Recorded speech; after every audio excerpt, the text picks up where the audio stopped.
আসসালামু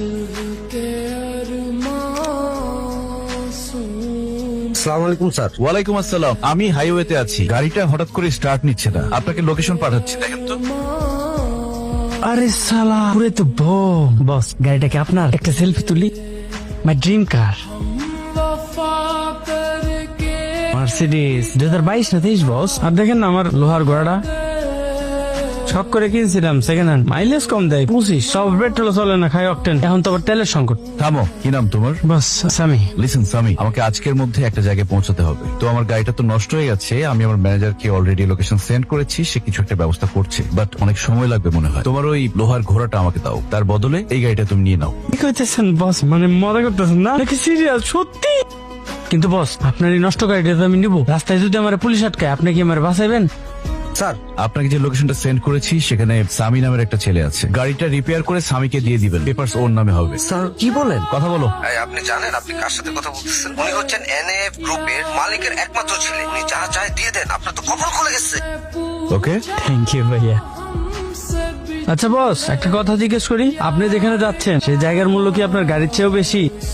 কি আছে সেই জায়গায়? ভালোবাসা।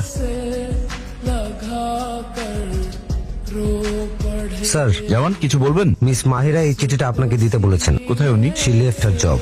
স্যার, শহর ছাড়ার আগে আপনাকে একটা বড় ধন্যবাদ দেওয়া বাকি ছিল। আপনার অফিসের প্রথম দিন বড় স্যার আমাকে আপনার পিএস হিসেবে পরিচয় করিয়ে দিলেন। আমিও কেবল একজন পিএস হিসেবে আপনার সাথে ছিলাম, কিন্তু আপনার কারণে আমি একজন মানুষ হিসেবে সম্মান পেয়েছি। কাজের ফাঁকে আড়াল থেকে আপনার সে খেয়াল রাখা কিংবা আমার বারণ শুনে অবলীলায় সিগারেটটা ফেলে দেওয়া বুঝিয়ে দিত যে এই ব্যস্ত শহরেও আমার অস্তিত্ব কারো কাছে মূল্যবান। মাহিরা, জি স্যার। চলেন কফি খেয়ে আসি। স্যার, হাতে এখন অনেক কাজ। কাজ পরে করে যাবে। হয়তো ভাবছেন অফিসের লোকজনের আড়ালে বলা কটু কথা শুনে আমি ভয় পেয়েছি। আরো কথা আমি গায়ে মাখি না, তবে আমি চাই না আমার জন্য আপনার সম্মানে বিন্দুমাত্র আঁচ লাগুক। এই শহরে আমার থাকার প্রয়োজন ফুরিয়েছে ঠিকই, কিন্তু আপনার দেওয়া ওই সম্মানটুকু আমার জীবনের শ্রেষ্ঠ প্রাপ্তি হয়ে থাকবে। রায়ান, কি হয়েছে তোমার? না, তেমন কিছু না। তেমন কিছু না মানে নিশ্চয়ই বড় কিছু। মাহিরা চলে গেছে তাই না? তুমি জানো 25 বছর ধরে আমি এই অফিসটা চালাই। কে কাকে কফি খাওয়ায়, কে কাকে সিগারেট ছাড়ায়, সব আপডেট কিন্তু আমি পাই। তোমার হোয়াটসঅ্যাপে মাহিরার ঠিকানা দিয়ে দিয়েছি। কি করবো এটা দিয়ে? যার পাশে দাঁড়িয়ে তুমি হাসো, যার সামনে তুমি সিগারেট ফেলে দাও, সেই মানুষটাকে তুমি এত সহজে যেতে দিবে? ভালোবাসলে ধরে রাখতে হয়। আমি কি তাহলে যাবো তুমি বলছো? অফকোর্স মাই সান। জানো, আমি তোমার বয়সে তোমার মায়ের বাসার সামনে 3 দিন দাঁড়িয়েছিলাম। একদিন তো সারাদিন বৃষ্টিতে ভিজেছি।